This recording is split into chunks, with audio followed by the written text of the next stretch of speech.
ಹೆಸರು ಮುತ್ತುರಾಜ್ ಅಂತ. ನನ್ನ ಹತ್ರ ಒಂದು ಇನೋವಾ ಕ್ರಿಸ್ಟಾ ಇದೆ.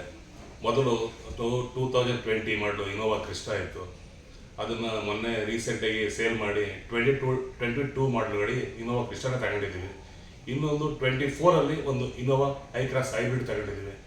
ನಮಗೆ ಇನೋವಾ ಕ್ರಿಸ್ಟಾ ಟೊಯೋಟಾ ಯಾಕೆ ನಾವು ಚಾಯ್ಸ್ ಮಾಡೋದು ಅಂದರೆ, ಅದರಲ್ಲಿ ಕಂಫರ್ಟಬಲ್ ಆಗಲಿ, ಸೇಫ್ಟಿ ಆಗಲಿ ಎಲ್ಲದಕ್ಕೂ ಪ್ರಾಮುಖ್ಯತೆ ಕೊಟ್ಟಿದ್ದಾರೆ ಆ ಕಂಪನಿಯವರು.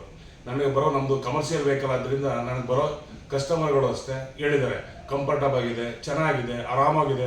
ಅವ್ರು ಹೇಳ್ತಾರೆ ಪ್ಲೇನಲ್ಲಿ ಹೋಗೋ ಮೂಡಲ್ಲಿದೆ ಗಾಡಿ ಹೋಗ್ತಾ ಇದ್ದಾರೆ ಹೈವೇಲಿ ಅಂತ. ಆ ಥರ ಅನುಭವ ಆಗಿದೆ ಅವರಿಗೆ. ನಮಗಿನ್ನು ಮತ್ತೆ ಸರ್ವಿಸು ಅಂತ ಬಂದರೆ ನನಗೆ ನಂದಿ ಟೊಯೋಟಾ ಬೊಮ್ಮನಹಳ್ಳಿ ಇಲ್ಲಿಗೆ ಬಂದರೆ ನನಗೆ ಒಂದು 2 ಸರಿ ಒಂದು ಇನ್ಸಿಡೆಂಟ್ಗಳು ನಡೆದಿದೆ. ಸರ್ವಿಸ್ ಸ್ಟೇಟಸ್ ಬಂದರೆ ಜಸ್ಟ್ ಒಂದು 5 ನಿಮಿಷ ನಾನು ಬರಬೇಕಾದ್ರೆ ಅವ್ರು ಕಾಲ್ ಮಾಡಿರ್ತೀನಿ. ಅಡ್ವೈಸರ್ಗೆ ಅಶ್ವಿನ್ ಕುಮಾರ್ ಅಂತ ಇದ್ದಾರೆ, ಅವ್ರಿಗೆ ಕಾಲ್ ಮಾಡಿರ್ತೀನಿ, ಬನ್ನಿ ನೋಡೋಣ ಅದೇನು ಅಂತ ಹೇಳ್ತಾರೆ. ಬಂದರೆ ಒಂದು 10 ನಿಮಿಷದಲ್ಲಿ ಗಾಡಿ ರಿಸೀವ್ ಮಾಡ್ತಾರೆ, ಆ ಪ್ರಾಬ್ಲಮ್ನ ಕ್ಲಿಯರ್ ಮಾಡ್ತಾರೆ. ನಮಗೆ ಟೊಯೋಟಾ ಅಂದರೆ ಬೇರೆ ಕಂಪನಿಗಳಿಗೆ ಹೋಲಿಸಿದ್ರೆ ನಮಗೆ ಬೆಸ್ಟು, ಅಂದರೆ ಸರ್ವಿಸಲ್ಲಾದರೂ ಬೆಸ್ಟು. ಅಂದರೆ ಟೊಯೋಟಾ ಕಂಪ್ನಿ ಗಾಡಿಗಳು ಅಂದರೆ ನಮಗೆ ಇಂಜಿನ್ ಆಗಲಿ, ಗಾಡಿ ಸೇಫ್ಟಿ ಆಗಲಿ ಎಲ್ಲಾದರೂ ಪರ್ಫೆಕ್ಟ್ ಆಗಿದೆ.